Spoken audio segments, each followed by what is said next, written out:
স্বাগত জানাচ্ছি ডিবিসি নিউজের শুক্র এবং শনিবারের বিশেষ আয়োজন কিশোর নিবেদিত প্রযত্নে বাংলাদেশে। সাথে আছে আমি শোভন আরেফ। আজকে আমরা খুব সহজ একটি বিষয় নিয়ে আলোচনা করব দুজন বিশিষ্ট জনের সাথে। আগে চলুন তাদের সাথে পরিচিত হয়ে নিতে চাই। সাবেক সংসদ সদস্য বিএনপি নেত্রী নীলুফার চৌধুরী মনি আছেন আমাদের সাথে, আপনাকে স্বাগত জানাচ্ছি।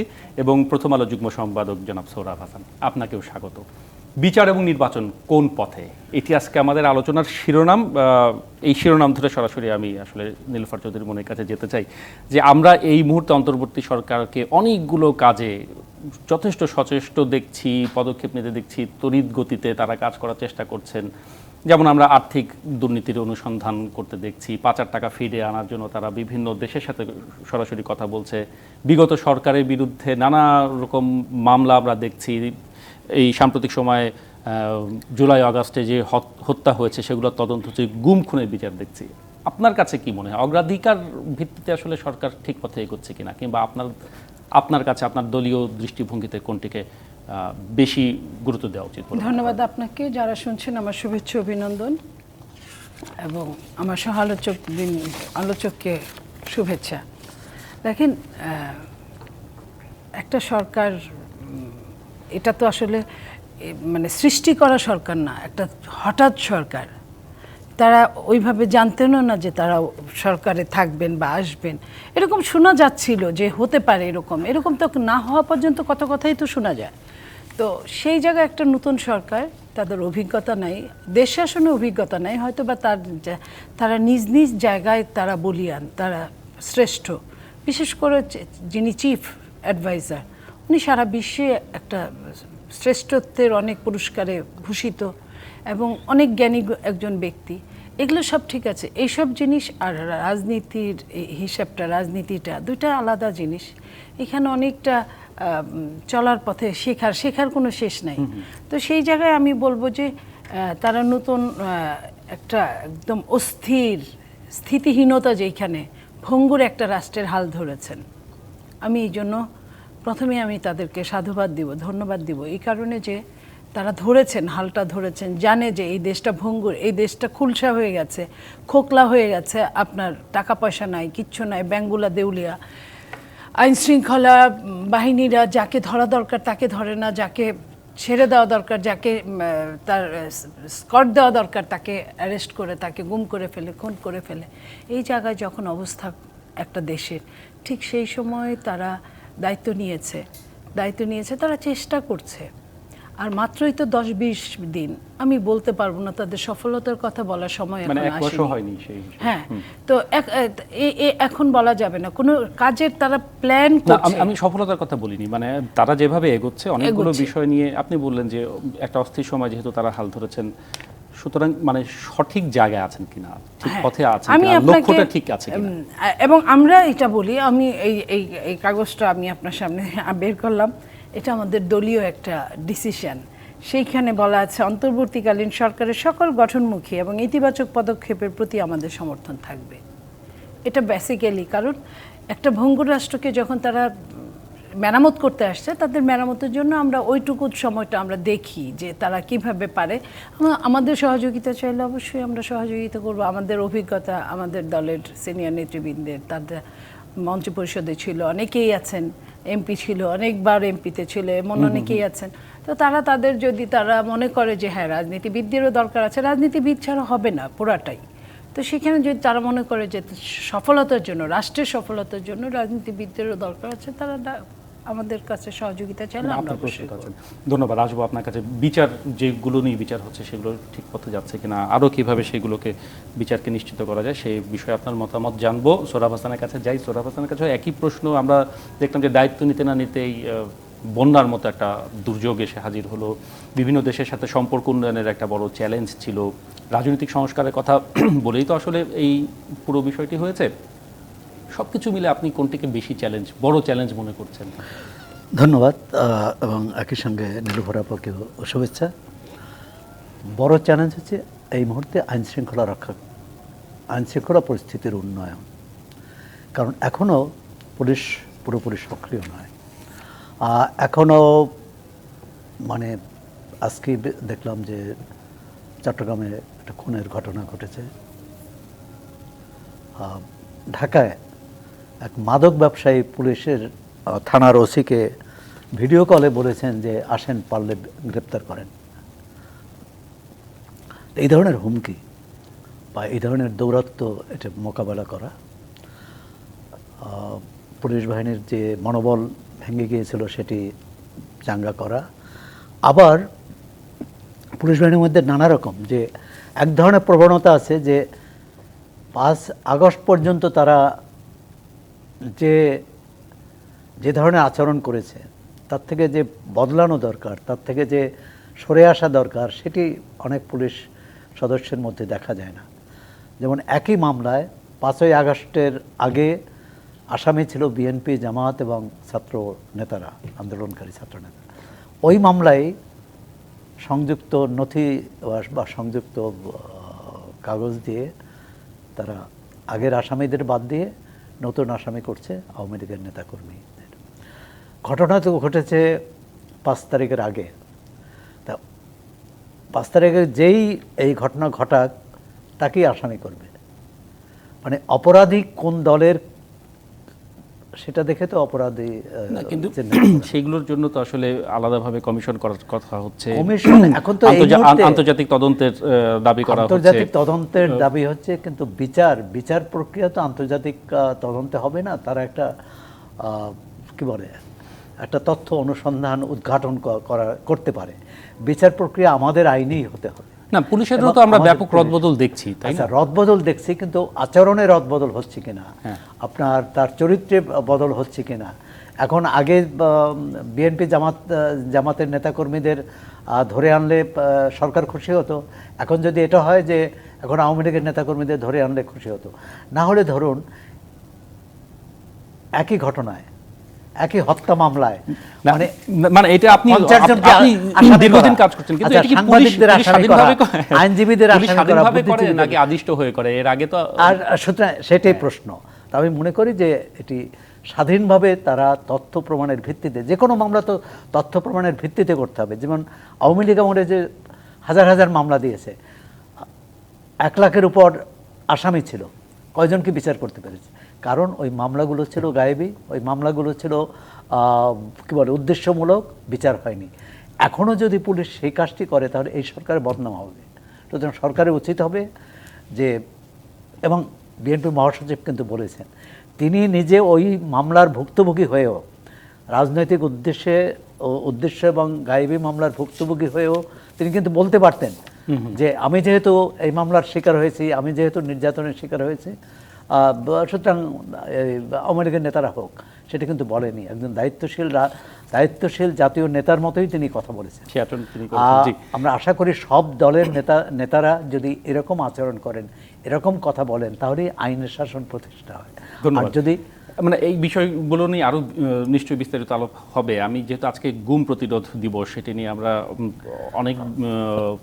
অনেকে আজকেও রাস্তায় নামতে দেখেছি তাদের সেই কাঙ্ক্ষিত বিচারের আশায়। নীলুফার চৌধুরী মনি, আমরা এই প্রথমবার কোনো একটা স্বাধীন কমিশন গঠন করতে দেখলাম গুমের বিচারের জন্য কিংবা বিচার বহির্ভূত হত্যার তদন্তে। সেনাবাহিনীর অভ্যন্তরে একটি দুর্নীতি এবং গুমের ঘটনা তদন্ত উচ্চ পর্যায়ে আদালত গঠন করা হয়েছে।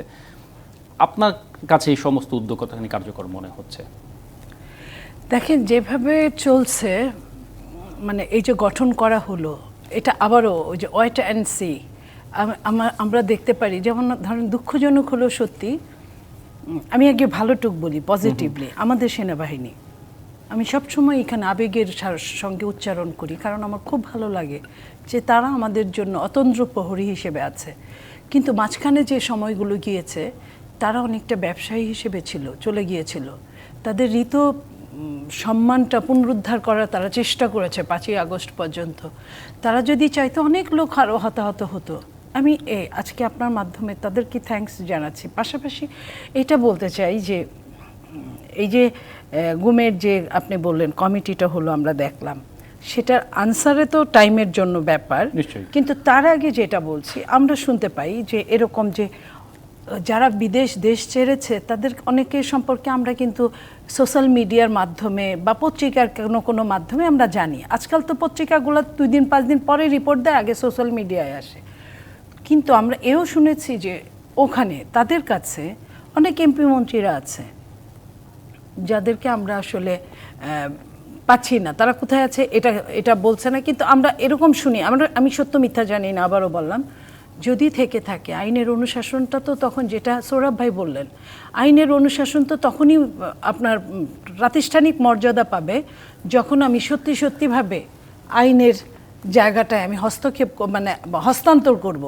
তো আমরা কিন্তু এটা দেখছি না। লাইক আমি একটা এক্সাম্পল দেই, আমরা প্রথমে শুনলাম যে সাবেক পররাষ্ট্রমন্ত্রী হাসান মাহমুদ যে খুব বেশি কথা বলতেন।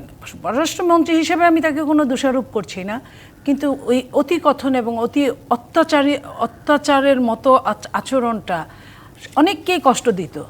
সেই ভদ্রলোককে যখন আমরা শুনলাম যে সে অ্যারেস্ট হয়েছে, অ্যারেস্ট হওয়ার পরে আবার শুনলাম যে না, এটাও শুনলাম যে উনি বেলজিয়াম চলে গিয়েছে। এখন কোনটা সত্য আমরা কিন্তু কোনোটা ধোঁয়াশার মধ্যে আছি এখনো। এই যে সরকার, এই যে আমাদের দেশপ্রেমিক সৈনিকরা, এই যে আমরা, এই যে সৌরভ ভাইরা, ওনারা কিন্তু একটা গোষ্ঠীর সাংবাদিক, ওনারাও তো একটা, আমরাও যেমন ফাঁকিবাজি করেছি অনেক সময়, মানে আমি আমার কথা বলছি, ব্যক্তি মানুষের কথা বলছি, আমরা যেভাবে এই অত্যাচারের বিরুদ্ধে রুখে দাঁড়ানোর আপামর জনসাধারণ পারে নাই, কোনো দল পেরেছে, প্রত্যেকটা দিন দলকে ডমিনেট করা হতো। এবং একটা জায়গায় আপনি খেয়াল করেন, এই আন্দোলনটাকে যদি আমরা 1.5 মাসের আন্দোলন বলি তাহলে কিন্তু চরম ভুল হবে। এই আন্দোলনটা কিন্তু 17 বছর, 16 বছর, 15 বছর মিনিমাম, এই আন্দোলনটা কিন্তু স্টেপ বাই স্টেপ ক্রনোলজিক্যালি এটা কিন্তু 1-1.5 মাসে একটা বহিঃপ্রকাশ ঘটেছে। কখন? ছাত্র জনতা এবং জনসাধারণ, তাদের মা বাবারা যখন নেমেছে। তো সেই জায়গায় আমি বলছি যে এটা যদি আইনের কাছে, যদি স্বচ্ছতার জন্য, যদি সবার জন্য আইন সমান, তাহলে যদি এই যারা যারা আছে আমরা যদি অ্যারেস্ট হিসেবে দেখতে মানে পারতাম, বা তাদের মামলা হিসেবে যদি আমরা দেখতে পারতাম, যেটা 17 বছর বিএনপি কষ্ট পেয়েছে, 17 বছর অন্যান্য পার্টি, আমি কোনো নাম ধরে বলছি না, সব পার্টি, বাম বলেন ডান বলেন, অনেকেই কষ্ট পেয়েছে, কোনো দলকে দাঁড়াতে দেওয়া হয়নি।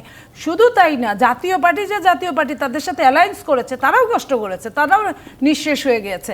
এখন এই জায়গাটায় আমি বলতে চাই যে সবার ক্লিয়ার করা দরকার। আরেকটা জিনিস আসে যে অনেকে টাকা পয়সা নিয়ে, আমরা শুনি যে টাকা পয়সা নাকি আগে এরকম কোথায় কোথায় চলে যায়, তারপরে কিছু টাকা হয়ে সেই বিষয়গুলো নিয়ে আমি আরো বিস্তারিত কথা বলবো। আমি বিরতিতে যাবার আগে খুব সংক্ষেপে সোহরাব হাসান, আপনার কাছে যেহেতু গুমখুরের ক্রসফায়ারের কথা বলা হচ্ছে, সাম্প্রতিক সময় আয়নাঘর শব্দটি আসলে এগুলো সমর্থক হয়ে গেছে।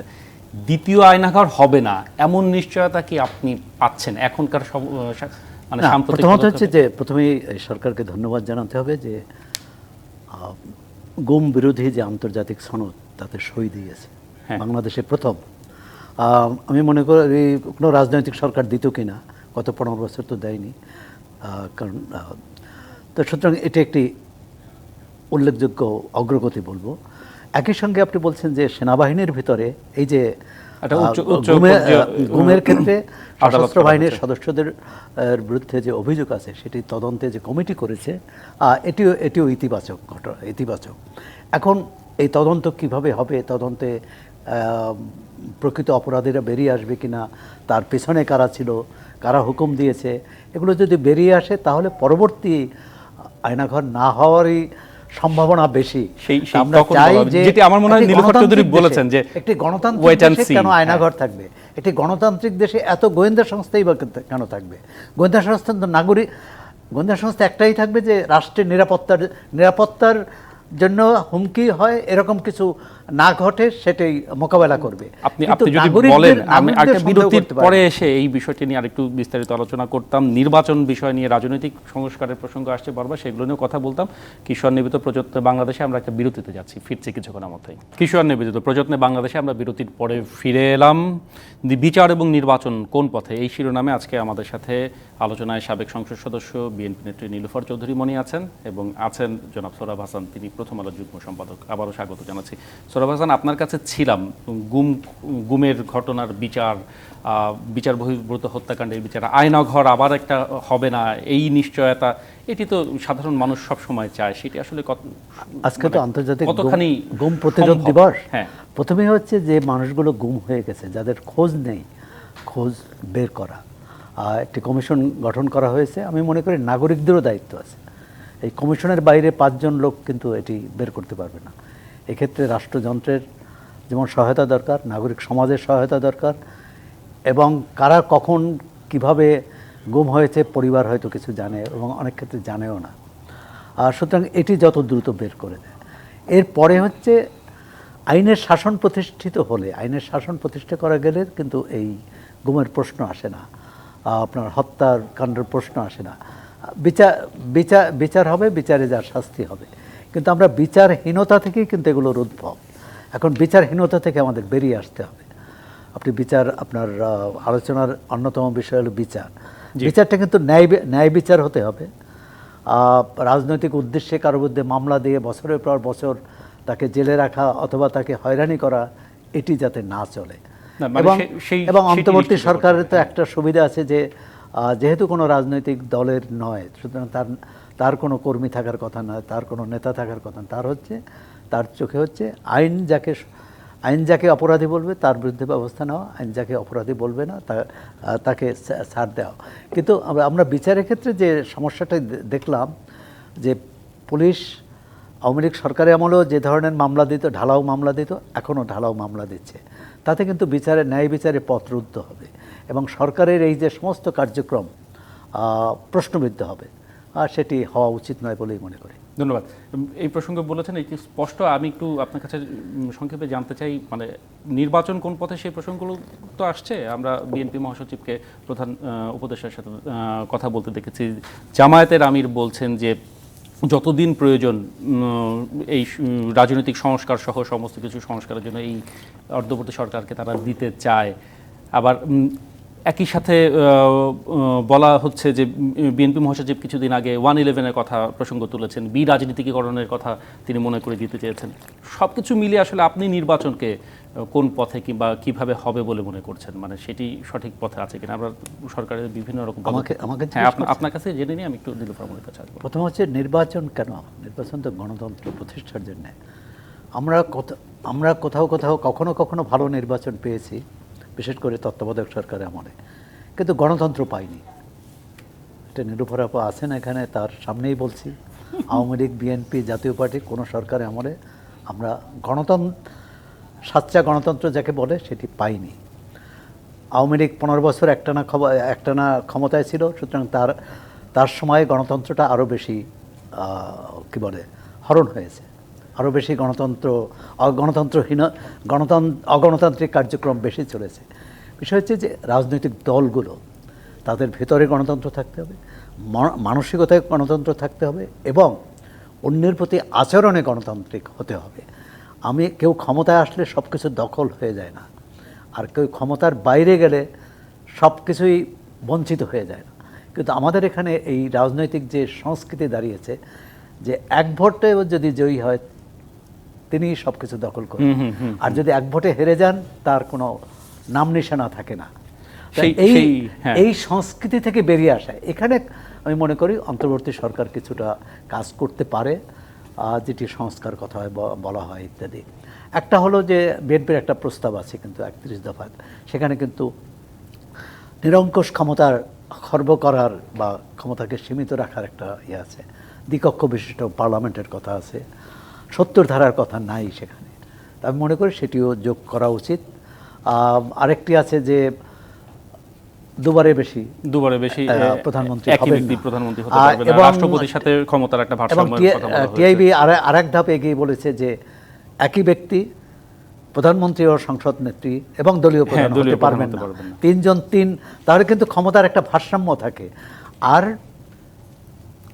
বিরোধী দল এবং সরকারি দলের সম্পর্কটা কি হবে? সম্পর্কটা সাপে নেউলে হবে না, সম্পর্কটা হবে পরিপূরক। না, সেটি নিশ্চয়ই রাজনৈতিক সংস্কৃতির সাথে সাথে প্রভাবিত হবে, যদি সংস্কৃতি হবে। কিন্তু আমাদের সমস্যা কি, দেখুন বিএনপির পর যখন আওয়ামী লীগ আসলো, যে তারা 5 বছর আমাদের উপর দমন পীড়ন চালিয়েছে, এরপর যদি বিএনপি ক্ষমতায় আসে তাকে আওয়ামী লীগকে অনুসরণ না করে, এই মানসিকতা, এই সংস্কৃতির পরিবর্তন হবে কিনা নীলুফা চৌধুরী মনি, আপনি কি মনে করেন? এত দীর্ঘ সময় ক্ষমতার বাইরে থাকা, আর সেই সাথে যে প্রসঙ্গ এনেছিলাম, জামাত এই সরকারকে সময় দিতে চায়, বিএনপি সুনির্দিষ্ট করে দিতে চায়, সময় বেঁধে দিতে চায় এবং তারা সংলাপ চায়, মানে এইখানে একটা রাজনৈতিক দ্বন্দ্ব বহিঃপ্রকাশ হচ্ছে কিনা? দেখেন সে গুণীজনরা বলেন যে বাচ্চা হয়ে না কাঁদলে নাকি মায়েও দুধ দেয় না। তো আমরা তো এই সরকারের সহযোগিতাই করতে চাই। আমি আপনাকে কাগজে কলমে দেখালাম, আমি আরও কাগজে কলমে দেখাই যেটা সৌরভ ভাই বললেন যে সাচ্চা গণতন্ত্র ছিল না। সাচ্চা গণতন্ত্র থাকে না। 100% 100তে 100 গণতন্ত্র পৃথিবীর কোথাও নাই, সৌরভ ভাই দেখাতে পারবে না। তবে মন্দের ভালো একটা, আমরা নারী গহনা বানাতে গেলেও কিন্তু 1 ভরি সোনায় 2 আনা কিন্তু খাদ মিশায়, এটা কিন্তু একদম সিস্টেমের মধ্যেই রাখে, তার চেয়ে বেশিও মিশায় কিন্তু বলে। সাচ্চা আমলাতন্ত্রও নাই, পৃথিবীর অনেক দেশে সাচ্চা আমলাতন্ত্র আছে, কিন্তু বাংলাদেশের প্রেক্ষাপটে আপনি দেখেন কোথাও আপনি সাচ্চা আমলাতন্ত্র পাবেন না। সাচ্চা অন্তর্বর্তী সরকার, সেটাও মনে হয় ইতিমধ্যে প্রমাণ হয়ে গেছে। যেদিন শপথ নিলেন তার 2 দিনের মাথায় কিন্তু একজন উপদেষ্টা কিন্তু কোনো একটা পতিত দলের হয়ে কিন্তু কথা বলতে গিয়ে কিন্তু সে তার ওই পথটা হারালেন। হয়তো অন্য একটা পেয়েছেন, কিন্তু ওই পথটা ওইটার জন্য হারালেন। এরকম আপনি নির্দলীয় নিরপেক্ষ সরকারেও কিন্তু শেখ হাসিনাও বলতেন যে উনি নিরপেক্ষ ছিল না, যাকে ওই তত্ত্বাবধায়কের চিফ বানাইছে সেটাও দেয় নাই। আবার নির্দলীয় নিরপেক্ষ যে ওইখানেও কিন্তু অনেক গলদ ছিল। সেইখানে সাচ্চা স্বৈরতন্ত্র হয় শুধু পৃথিবীতে, এর উপরে আর কিছু হয় না, ও যা করবে ওটাই আইন। আমরা সেই জায়গা থেকে বের হয়ে আসছি, ভুলভ্রান্তি আমাদের হবে। আমি আপনাকে এই ঘটনাগুলোর আগে, এই যে ছাত্রদের আন্দোলনের আগে, আরও আগে আপনারা নিজেরাও জানেন 2-3 বছর আগের ঘটনা, বিএনপি কিন্তু রাষ্ট্র কাঠামো মেরামতের জন্য 31 দফার একটা দাবি দিয়েছিল। ওটা এখনো আমাদের জন্য, এখনো এটাই আমাদের রক্ষা, মানে এটা কি গাইডলাইন হিসেবে আপনারা হ্যাঁ দেখছেন? গাইডলাইন হিসেবে আমি সর্বশেষ 2 দিন আগে মিটিং করে এটাই আমি গাইডলাইন পেয়েছি, এই জন্য আমি আপনাদের এখানে নিয়ে আসছি। এখানে 5 নম্বরে বলা হয়েছে যে পরপর 2 টার্মের অতিরিক্ত কেউ প্রধানমন্ত্রীর দায়িত্ব পালন করতে পারিবেন না, 5 নম্বর ইসে। 6 নম্বরে বলা আছে বিদ্যমান সংসদীয় ব্যবস্থার পাশাপাশি বিশেষজ্ঞ জ্ঞানের সমন্বয়ে রাষ্ট্র পরিচালনার লক্ষ্যে দেশের বিশিষ্ট নাগরিক, প্রথিতযশা, শিক্ষাবিদ, পেশাজীবী, রাষ্ট্রবিজ্ঞানী, সমাজবিজ্ঞানী, প্রশাসনিক অভিজ্ঞতা সম্পন্ন ব্যক্তিদের সমন্বয়ে উচ্চকক্ষ বিশিষ্ট আইনসভা প্রবর্তন করা হইবে। এই যে 2টা কিন্তু যুগান্তকারী জিনিসগুলো, এগুলো কিন্তু কেউ বলার আগেই বিএনপি নিজে থেকে বলেছে। হ্যাঁ, তখন যেটা রেইনবো সোসাইটি, হ্যাঁ রেইনবো সোসাইটির কথাটা। এবং তারপরে আপনি যেটা সৌরভ ভাই বললেন 70 ধারা, যদি জনগণ চায়, যদি ওনাদের জায়গায় সাচ্চা সাংবাদিকতা রাখতে পারেন, ওনারা যদি চান, বিএনপি আমার নেত্রী দেশনেত্রী বেগম খালেদা জিয়া বলেছিলেন 96-তে যে একমাত্র শিশু এবং পাগল ছাড়া কেউ নিরপেক্ষ হতে পারে না। ওই জায়গাটাতে আমি এখন পর্যন্ত আছি, হ্যাঁ নিরপেক্ষ হতে পারে না, কিন্তু যখন জনগণকে নিয়ে আওয়ামী লীগ চরমভাবে জ্বালাও পোড়াও করলো, আন্দোলন করলো, এত ধ্বংসলীলা করলো, তখন কিন্তু দেশনেত্রী বেগম খালেদা জিয়া জনগণের প্রতি সম্মান দেখিয়ে কিন্তু উনি বললেন যে আমাকে একটা আইন বানানোর সুযোগ দাও, আমি ভোট করে উনি কিন্তু না নামলে কিন্তু 14-র মতো উনাকে নামাতে পারতো না, কিন্তু উনি যেহেতু জেন্টলম্যান এগ্রিমেন্ট উনি নেমে গেছেন। ঠিক তেমনি 70 ধারার কথাও আমি একটু সুযোগ দিলে আমরা একটা বিরতির পরে এসে এই বিষয়টি নিয়ে কথা বলতে চাই, এবং সংলাপের প্রসঙ্গ এসেছে, সেই সংলাপটা আসলে কতখানি জরুরি বলে মনে করছে বিএনপি সেটিও আপনার কাছ থেকে শুনবো। আমরা প্রযত্নে বাংলাদেশে কিশোর নিবেদিত যে অনুষ্ঠানটি সেটাতে একটি বিরতি নিচ্ছি, সাথেই থাকুন। বিচার ও নির্বাচন কোন পথে, এই বিষয় নিয়ে আজকে আমরা কিশোর নিবেদিত প্রযত্নে বাংলাদেশে আলোচনা করছি। একজন সিনিয়র সাংবাদিক এবং একজন বিজ্ঞ রাজনীতিক আছেন আমাদের সাথে, আছেন সাবেক সংসদ সদস্য নীলুফার চৌধুরী মনি এবং প্রথম আলো যুগ্ম সম্পাদক সৌরভ হাসান। আলোচনার প্রায় শেষ দিকে নীলুফার চৌধুরী মনি, বিরতিতে যাবার আগে আপনি বলছিলেন যে জামাত কিংবা বিএনপি সামনে নির্বাচন নিয়ে আসলে এই সরকারের কাছে একটা রূপরেখা চায়, রোড ম্যাপ চায়, সাধারণ মানুষ হয়তো নিশ্চয়ই জানতে চায়। সেই সাথে বিএনপি একটা রাজনৈতিক সংলাপের আবেদন করে আসছে এবং প্রধান উপদেষ্টার সাথে যে গতকাল যে আলোচনা হলো সেখান থেকে সেই আশ্বাস মিলেছে। এই সংলাপটা আসলে কতখানি জরুরি? সেই সাথে আমি একটু শুধু যোগ করি যে আজকে আপনাদের ভারপ্রাপ্ত চেয়ারম্যান তারেক রহমান তিনি বলেছেন রাজশাহীর অঞ্চলের যারা বিএনপি তৃণমূলের নেতাকর্মী রয়েছেন তাদের সাথে তিনি ভিডিও কনফারেন্স করেছেন, বলেছেন আগামী জাতীয় নির্বাচন হবে ইতিহাসের অন্যতম কঠিন পরীক্ষার নির্বাচন। মানে আসলে এই নির্বাচনকে আপনারা কতখানি সিরিয়াসলি নিচ্ছেন কিংবা কিভাবে দেখছেন? দেখেন, আপনি প্রথম যে প্রশ্নটা করেছেন সেটা হলো যে সংলাপের প্রয়োজন আছে কিনা। পৃথিবীতে সংলাপ ছাড়া কিছুই হয় না। যেটা বিগত পতিত সরকার, সে কখনোই কোনোভাবেই সংলাপকে সে অ্যালাউ করতে পারতো না, কারণ তাহলে তার অনেক কথা বের হয়ে যাবে।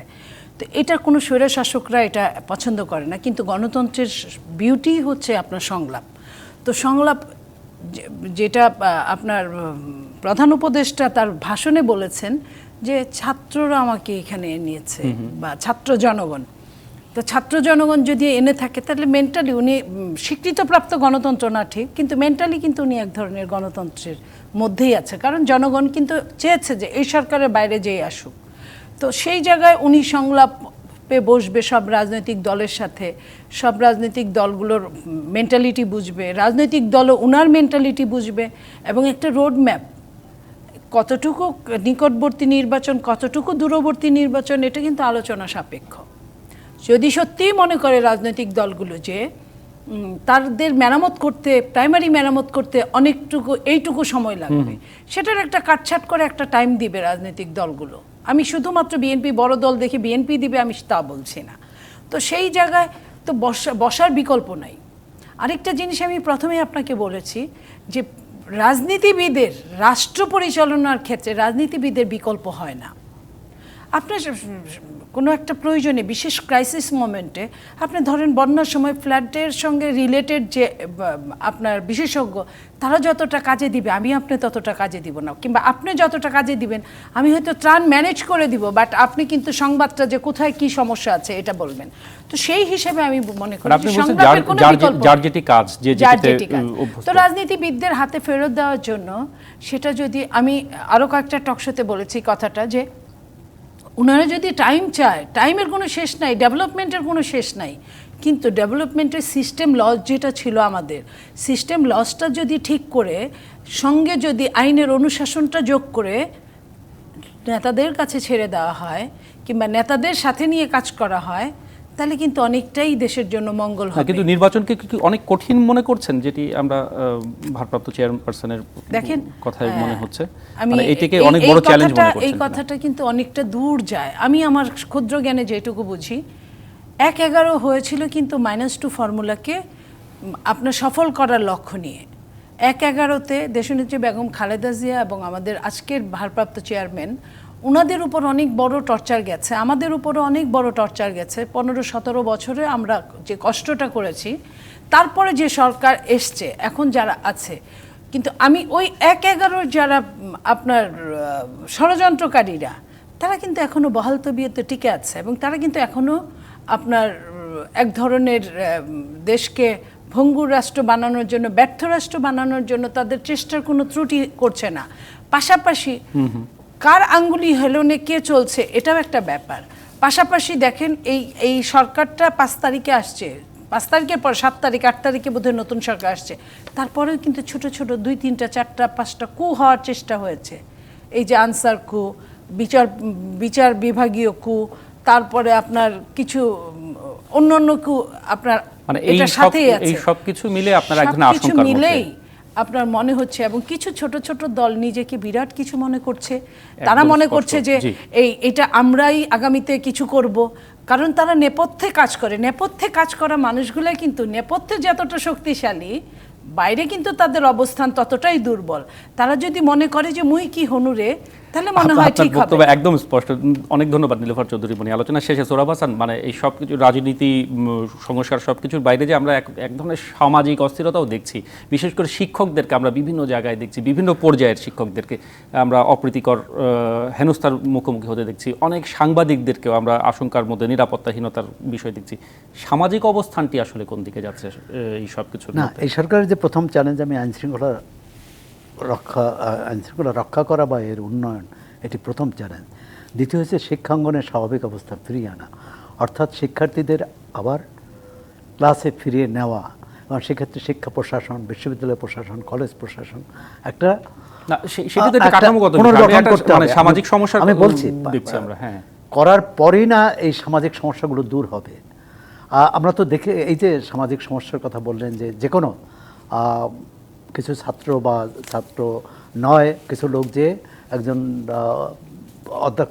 অধ্যক্ষর এই ঘর ঘেরাও করে তাকে পদত্যাগে বাধ্য করেন, একজন প্রধান শিক্ষককে, একজন উপাচার্যকে, মানে এটি কিন্তু চলতে দেওয়া উচিত নয়। শিক্ষা উপদেষ্টা কিন্তু বলেছেন, ডক্টর ওয়াহিদুদ্দিন মাহমুদ কিন্তু বলেছেন এটা করা উচিত নয়, কিন্তু তারপর হচ্ছে। এক্ষেত্রে সরকারের, আমি বলবো যে সরকারের নজর দেওয়া উচিত। যেভাবে অন্যান্য ক্ষেত্রে এবং সব ক্ষেত্রেই আমরা ষড়যন্ত্র না খুঁজি, কারণ অতীত সরকার কিন্তু ষড়যন্ত্র খুঁজতে খুঁজতে এই পর্যায়ে চলে আসছে। ষড়যন্ত্র যেমন আনসারদের কথা বলা হয় বা বিচার বিভাগ, আমার যতটা মনে পড়ে আইন উপদেষ্টা বলছে এটা ছিল না, মানে বিচারিক কু ছিল না, তারা শিক্ষার্থীরা হয়তো আশঙ্কা থেকে গেছে, কিন্তু এরকম কু করার মানে তার সাথে কথা হয়েছিল। দ্বিতীয় হচ্ছে যে আনসাররা কিন্তু মানে বঞ্চিত মানুষ, মানে তারা তাদের দাবি নিয়ে এসেছে। আচ্ছা, যদি শিক্ষার্থীরা যদি তাদের অন্যায় দাবি পূরণ না করতে পারত, এবং আমি তো মনে করি আনসারদের চেয়ে তাদের দাবি পূরণটা দেশের সবচেয়ে বড় ক্ষতি হলো, কারণ এটা পরীক্ষা দেবে না, এবং এই শিক্ষার্থীরা কিন্তু ভবিষ্যতে তার উচ্চশিক্ষার ক্ষেত্রে খুবই বিপদে পড়বে। তা সবটা মিলে, এবং এখানে একটা জনসমাজেরও দায়িত্ব আছে। এই আন্দোলনের পিছনে ছাত্ররা নেতৃত্ব দিয়েছে, কিন্তু গণমানুষের অংশগ্রহণ ছিল। এই গণমানুষকে নিয়েই শিক্ষা প্রতিষ্ঠানগুলোতে সুস্থ স্বাভাবিক পরিবেশ, সুন্দর পরিবেশ আনা উচিত। একজন শিক্ষার্থী, একজন ছাত্র, একজন শিক্ষকের গায়ে হাত তুলবে মানে, তাহলে আইনের শাসন কোথায় থাকে, তাহলে মানবিক মূল্যবোধ কোথায় থাকে, তাহলে মানবিক মর্যাদা কোথায় থাকে? আমাদের স্বাধীনতার ঘোষণাপত্রের মূল কথা ছিল কিন্তু মানবিক মর্যাদা এবং সামাজিক ন্যায় বিচার। আমরা যাতে সে কথাটি ভুলে সেই জায়গাটিতে আমরা আসলে মনোযোগ দিতে পারি। অনেক অনেক ধন্যবাদ জনাব সোহরাব হাসান এবং নীলুফার চৌধুরী মনি, আপনাদের দুজনকে ধন্যবাদ জানাতে চাই। এতক্ষণ আমাদের সাথে যারা ছিলেন, এই ছিল আজকের কিশোয়ান নিবেদিত প্রযত্নে বাংলাদেশে। আগামী দিন নিশ্চয়ই অন্য অতিথিদের নিয়ে অন্য বিষয় নিয়ে হাজির হব। ভালো থাকুন, সুস্থ থাকুন।